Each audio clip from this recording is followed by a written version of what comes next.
मेरे साथ मंच पर उपस्थित बंगाल विधानसभा में प्रतिपक्ष के नेता श्रीमान शुभेंदु अधिकारी जी, मोदी जी की मंत्रिपरिषद में मेरे साथी राज्य मंत्री श्रीमान निशित प्रामाणिक जी, श्री शांतनु ठाकुर माननीय केंद्रीय पोर्ट एंड शिपिंग मंत्री, स्वपन मजूमदार, भारतीय जनता पार्टी के अध्यक्ष श्री सुकांत मजूमदार जी, श्री पंकज कुमार सिंह जी, श्री वाईबी खुरानिया जी, और आज इस छोटे से परंतु महत्वपूर्ण कार्यक्रम में उपस्थित सीमा सुरक्षा बल के प्यारे जवान भाइयों और बहनों, आप सभी का मैं बहुत बहुत आभारी हूं। मित्रों, जब भी मैं बीएसएफ या तो किसी बॉर्डर गार्डिंग फोर्स की कार्यक्रम में जाता हूं और जवानों को मिलता हूं, तो हमेशा के लिए एक नई ऊर्जा और चेतना प्राप्त कर वापस दिल्ली जाता हूं, क्योंकि आप लोगों का जज्बा जो कठिन से कठिन परिस्थिति में, चाहे राजस्थान और कच्छ का रेगिस्तान हो, कच्छ की क्रीक हो, या आज मैंने देखा सुंदरवन जहां 3 नदियों का डेल्टा एरिया है, वहां मगरमच्छों के बीच घुसपैठ और तस्करी रोकने के लिए 24 घंटे की आपकी निगरानी है। ये जो जज्बा और ये आपका जुनून है, वो पूरे देश को सुरक्षित रखता है। पूरा देश आज मोदी जी के नेतृत्व में आगे बढ़ रहा है, हर क्षेत्र में आगे बढ़ रहा है। इसका महत्वपूर्ण कारण हमारी सीमाएं सुरक्षित है, और मैं गर्व के साथ जहां जहां देश में जाता हूं, वहां कहता हूं कि देश के गृह मंत्री के नाते मैं चैन की नींद इसलिए सो पाता हूं कि बीएसएफ का मेरा जवान बॉर्डर पर खड़ा हुआ 24 घंटे भी अभिनंदन के भी अधिकारी है, और देश की जनता के ओर से मैं आपका बहुत बहुत आभार भी व्यक्त करना चाहता हूं आप लोगों को, क्योंकि 7 अर्ध में जो इतनी बड़ी फेंसिंग लगाई है, चाहे बंगाल की सीमा हो, चाहे पाकिस्तान की, चाहे गुजरात की, ये फेंसिंग कभी भी देश की सुरक्षा नहीं कर सकती है। देश की सुरक्षा मेरा बीएसएफ का जवान ही कर सकता है, और इसी वीरता और समर्पण के कारण बीएसएफ को आज तक 1 महावीर चक्र, 4 कीर्ति चक्र, 13 वीर चक्र और 13 शौर्य चक्र मिले। अनेक जवानों ने अपना सर्वोच्च बलिदान भारत की सीमाओं के साथ छेड़खानी करने वालों का मुकाबला करते हुए दिया है, और वो समग्र देश और बॉर्डर गार्डिंग फोर्सेस का कोई भी बल हो, इसके लिए हमेशा प्रेरणा का केंद्र रहा है। मित्रों, आज मोदी जी की सरकार का जो मूल लक्ष्य है, देश की आंतरिक और बाह्य सुरक्षा अभेद बनाना, इसको कोई भेद न पाए ऐसी बनाना, आपका परिश्रम, त्याग, बलिदान, शौर्य, ये सब तो है ही, मगर उसको आधुनिक तकनीक के साथ लैस करना पड़ेगा। दुनिया भर में जो आधुनिक से आधुनिक तकनीक हमारे पास उपलब्ध है बॉर्डर गार्डिंग के लिए, बॉर्डर की सुरक्षा करने के लिए, उससे हमारी बीएसएफ को उपलब्ध कराना। इसी के तहत आज सतलुज, कावेरी और नर्मदा, ये 3 फ्लोटिंग बीओपी को राष्ट्र को समर्पित किया गया। मैं आज देख कर आया हूं, आत्मनिर्भर भारत की मोदी जी की कल्पना के अनुकूल कोची शिपयार्ड ने इसका निर्माण किया है।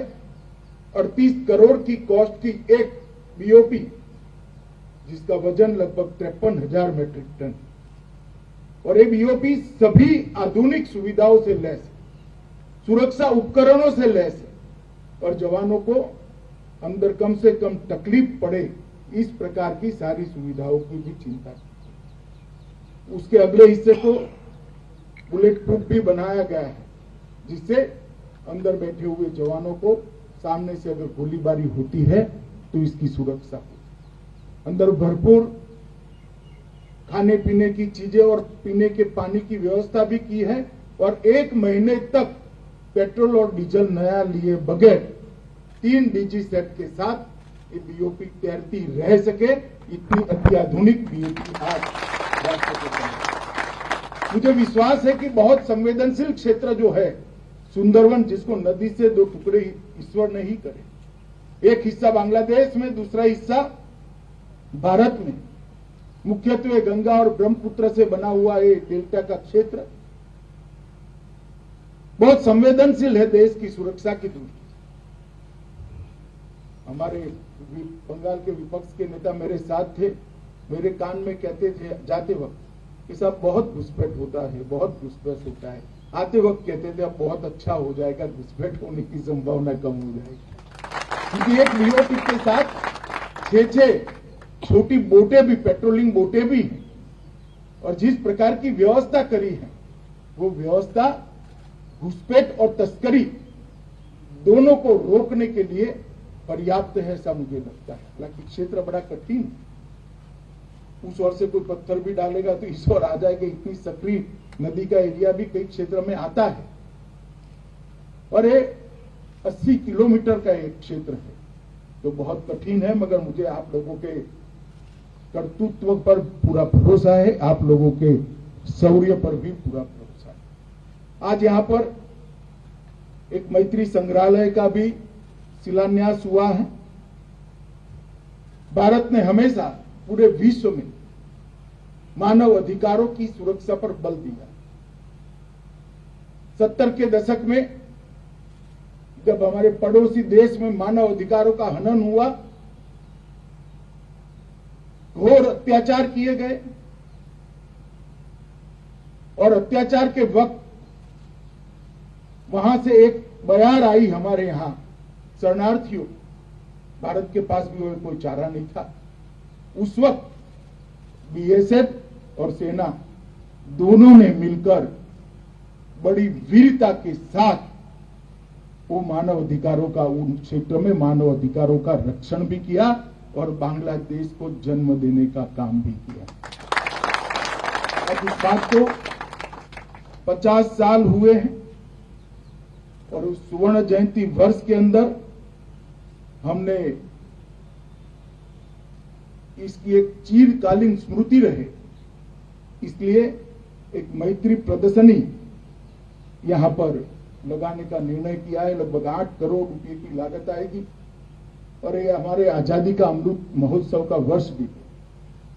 हमारी आजादी को 75 साल समाप्त हुए।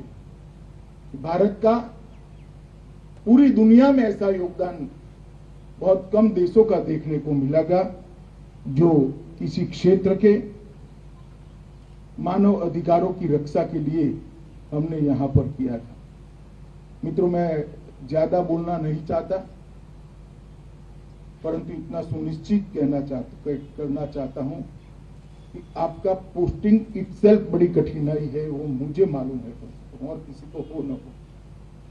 बॉर्डर के क्षेत्र के अंदर काम करना सरल नहीं होता, मगर आप मुझ पर विश्वास रखिएगा, नरेंद्र मोदी जी का हरदम प्रयास रहता है कि बॉर्डर के क्षेत्र में काम करने वाले जवान को कम से कम कठिनाई कैसे पड़े।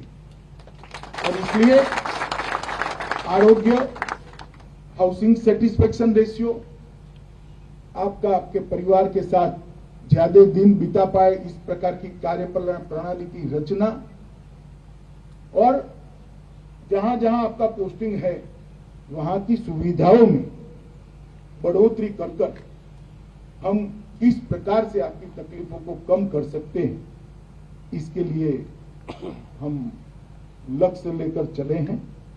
मुझे आनंद है कि बीएसएफ में अब महिलाओं की भी तैनाती होने लगी। बहनें मेरे सामने ही बैठी और गर्व के साथ पुरुषों के साथ कंधे से कंधा मिलाकर मां भारती की रक्षा करती। उनके लिए अलग बैरक की रचनाएं, उनके लिए सभी सुविधाओं का ख्याल रखना, इस पर भी अभी एक 5 साला प्रोग्राम भारत सरकार ने बनाया है और हम इसको धीरे धीरे कर लागू करेंगे। कुछ ही समय के अंदर ये सारी सुविधाएं से हमारी सीमा पर चौकियां भी लैस हो जाएगी। तो इससे निश्चित रूप से आपकी शुरुआती जो तकलीफें हैं उसमें कमी भी आएगी। नहीं तो अत्याधुनिक से अत्याधुनिक साधनों से बीएसएफ को लैस करना हमारी प्राथमिकता है। मैं आपको भरोसा दिला सकता हूं कि आप आपके जीवन के स्वर्णिम वर्ष भारत माता की सेवा के लिए दे रहे हैं। इसका कोई मोल तोल तो नहीं हो सकता, परंतु आपके और आपके परिवार की सभी तकलीफों दूर करने के लिए भारत सरकार कोई कमी नहीं छोड़ेगी। इतना विश्वास मैं दिलाना चाहता हूं और आज मैं एक भरोसा भी व्यक्त करना चाहता हूं। डीजीबीएसएफ यहाँ पर है। ये 3 बीओपी और 3 बीओपी आएगी, 6 बीओपी मिलकर इस क्षेत्र को घुसपैठ और तस्करी की दृष्टि से अभेद बनाना ये बीएसएफ का काम है और उसमें हमें कोई कमी नहीं। हालांकि घुसपैठ और तस्करी स्थानीय प्रशासन की मदद के बगैर रोकना बड़ा कठिन है, मगर आप विश्वास रखिएगा वो मदद भी जल्दी मिल जाए, ऐसी राजनीतिक स्थिति का भी निर्माण यहाँ होने वाला है। मदद देनी पड़ेगी, जनता का ऐसा दबाव बनेगा जिससे मदद देने के लिए सब लोग मजबूर भी होंगे। मगर हम सीमा पर है, हमारे अधिकार है सीमा की सुरक्षा के, संविधान प्रदत्त अधिकार है। इसका उपयोग करते हुए ये पूरे क्षेत्र को हम अभेद बनाएं, घुसपैठ से भी और तस्करी से। फिर से एक बार आप सभी को, पूरे देश की जनता की ओर से बहुत बहुत आप सभी के प्रति आभार और धन्यवाद की संवेदना रखता हूं और आपको आपके काम में हमेशा चुस्तता से आप काम कर देश को सुरक्षित बनाते रहे, ऐसी शुभकामना देकर मेरी बात